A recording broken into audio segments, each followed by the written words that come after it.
Selamat pagi anak-anak. Wah, tidak terasa ya kita sudah masuk di dalam pembelajaran terakhir di subtema 2.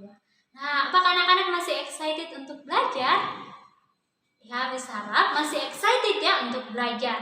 Nah, Miss Dama juga berharap anak-anak boleh mengingat dari subtema 1 sampai di subtema 2 ini supaya anak-anak bisa lebih banyak tahu. Nah, anak-anak, sebelum kita belajar hari ini, mari kita berdoa. Tuhan Yesus, hari ini kami mau belajar. Tuhan Yesus yang memberkati kami, sehingga kami bisa mengerti apa yang akan kami pelajari. Dan kami juga berdoa untuk mama papa yang membantu kami dan juga mister yang membantu menjelaskan kepada kami.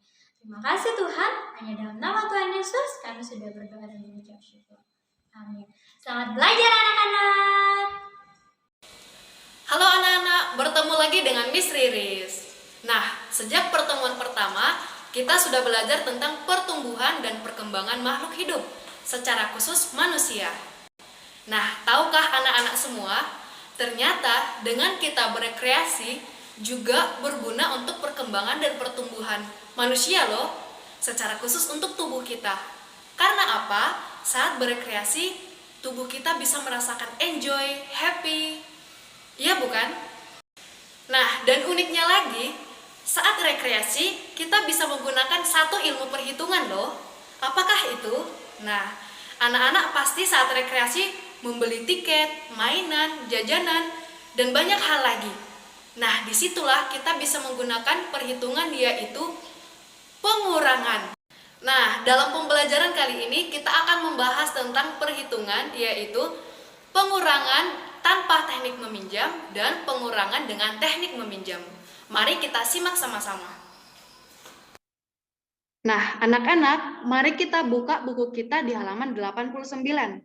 Di sana terdapat soal contoh pengurangan tanpa teknik meminjam, yaitu 5.478 dikurang 1.254. Bagaimana caranya? Mari kita mulai pengurangannya dari nilai tempat satuan. Jadi, 8 dikurang 4, hasilnya 4. Kemudian, 7 dikurang 5, hasilnya 2. Kemudian kita keratusan ya. 4 dikurang 2, hasilnya 2. Kita ke ribuan ya. 5 dikurang 1, hasilnya 4. Jadi, jumlah pengurangan dari 5.478 dikurang 1.254 adalah 4.224. Nah, anak-anak, kalau kita tadi sudah belajar tentang pengurangan tanpa teknik meminjam, apa bedanya ya dengan pengurangan dengan teknik meminjam? Mari kita lihat salah satu contoh di dalam buku kita halaman 92. Di sana terdapat soal 4.249 dikurang 1.926. Emang di nilai tempat mana ya nanti kita akan menemukan pengurangan dengan teknik meminjam? Oke, kita mulai ya dari nilai tempat satuan. 9 dikurang 6 hasilnya, ya betul sekali 3. Kemudian ke puluhan ya. 4 dikurang 2 hasilnya 2. Sekarang ke ratusan. 2 dikurang 9. Nah, ini dia nih. Ternyata peminjam yaitu 9 lebih besar dari angka yang dipinjam yaitu 2. Ini nih, di sini nih teknik meminjam yang akan kita pakai. Supaya bisa dikurangkan dengan 9, kita pinjam dari ribuan. Kita pinjam 1 ya, dalam arti 10. Berarti ratusannya menjadi 12. 12 dikurang 9 hasilnya 3. Sudah mulai bisa kan? Kemudian kita ke ribuan yuk. Angka ribuan yang pertama adalah 4. Tapi karena telah dipinjam oleh ratusan, kemudian ribuannya ini menjadi 3. sekarang angka yang kita pakai untuk ribuan adalah angka 3. 3 dikurang 1 hasilnya 2. Nah, teman-teman, jumlah dari 4.249 dikurang 1.926 adalah 2.323. Nah, gimana teman-teman? Udah mulai paham belum? Nah, anak-anak sudah mulai paham bukan? Nah, untuk itu mari kita buka buku kita di halaman 96. Di sana terdapat beberapa soal-soal latihan yang akan membantu kita untuk tetap mengingat pembelajaran di hari ini. Ayo kita kerjakan sama-sama, bisa dibantu dengan orang tua atau teman-teman sekitar kita. Selamat pagi anak-anak. Nah, ketemu lagi bersama Miss Dama. Nah, anak-anak masih ingat gak kemarin kita sudah belajar tentang perbedaan makanan. Nah, hari ini Miss Dama mau tanya nih sama anak-anak. Siapa di sini yang suka berolahraga? Wah, pasti semuanya suka berolahraga. Kalau main, ada nggak di sini yang suka main? Nah, pasti semuanya suka main ya. Nah, anak-anak, Miss Dama mau cerita nih, ada 2 orang anak yang bernama Siti dan Dayu. Dayu sangat suka untuk berenang, sedangkan Siti dia suka untuk bermain tali. Nah, anak-anak, meskipun mereka memiliki olahraga yang berbeda, tapi mereka sama-sama bermain loh. Nah, anak-anak, selain itu mereka juga saling membantu jika ada yang mengalami kesulitan. Selain itu, mereka juga saling menghibur jika ada yang sedih. Dan jika ada pekerjaan yang harus dilakukan secara bersama-sama, mereka juga melakukannya secara bersama-sama. Nah, sekarang Miss Dama memberikan kesempatan nih sama anak-anak untuk mengerjakan di halaman 85. Ada 3 soal di situ, anak-anak boleh mengerjakan. Dan halaman 86, anak-anak boleh ceritakan nih, apakah anak-anak selalu hidup rukun dengan teman-temannya. Nah, anak-anak juga boleh meminta kepada teman-temannya. Nanti tanya satu-satu temannya, kira-kira olahraga kesukaan kamu apa? Nah, anak-anak nanti boleh menuliskan. Nah, di halaman 93, Miss Dama kasih kesempatan anak-anak untuk mengamati. Ada berapa gambar ya di situ? Ada 4 gambar. Kira-kira kalau misalnya kita lihat gambar itu, orangnya mau ngapain ya? Mau bermain?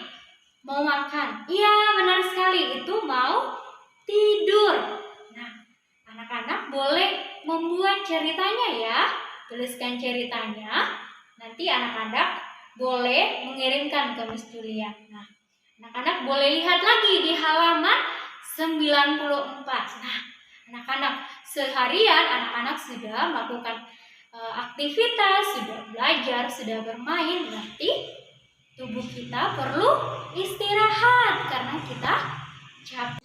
Nah, anak-anak, setiap hari pasti kita melakukan aktivitas, baik belajar, baik bermain. Nah, anak-anak, tubuh kita perlu istirahat. Nah, tubuh kita perlu istirahat. Nah, kalau misalnya kita istirahat, itu waktunya harus berapa lama? Ada nggak yang tahu? Apa 1 jam?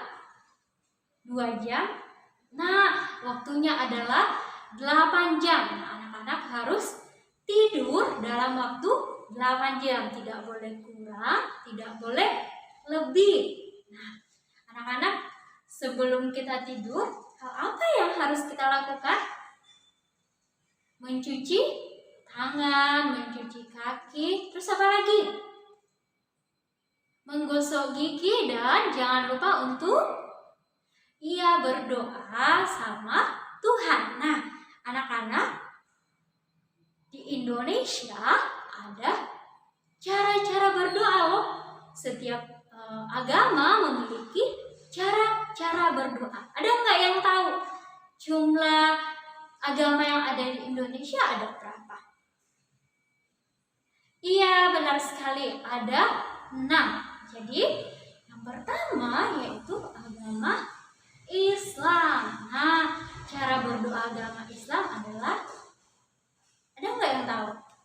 Nah, anak-anak, cara berdoa agama Islam adalah seperti ini. Nah, yang kedua, cara berdoa agama Kristen Protestan. Cara berdoanya adalah seperti ini. Terus juga yang ketiga yaitu agama Katolik. Terus selanjutnya kira-kira agama apa? Selanjutnya adalah agama Hindu. Gimana ya cara berdoanya? Cara berdoanya adalah seperti ini. Selanjutnya adalah cara berdoa agama Buddha. Cara berdoa agama Buddha adalah seperti ini. Nah, yang terakhir adalah agama Konghucu. Nah, anak-anak, cara berdoanya adalah seperti ini. Nah, biasanya ada seperti lidi-lidi. Nah, anak-anak, gimana cara anak-anak berdoa? Anak-anak boleh menuliskan di halaman 95 cara anak-anak berdoa seperti apa. Oke, sampai jumpa. Nah, anak-anak, terima kasih sudah mengikuti pembelajaran subtema 2 tentang pertumbuhan dan perkembangan manusia. Sampai berjumpa di pembelajaran berikutnya ya. Tapi sebelumnya, kita berdoa dulu. Tuhan Yesus, terima kasih karena kami boleh belajar hari ini. Tuhan pimpin dan berikan kami kepintaran supaya kami semakin pintar dan banyak pengetahuan. Dalam nama Tuhan Yesus kami berdoa. Amin. Dah, sampai jumpa.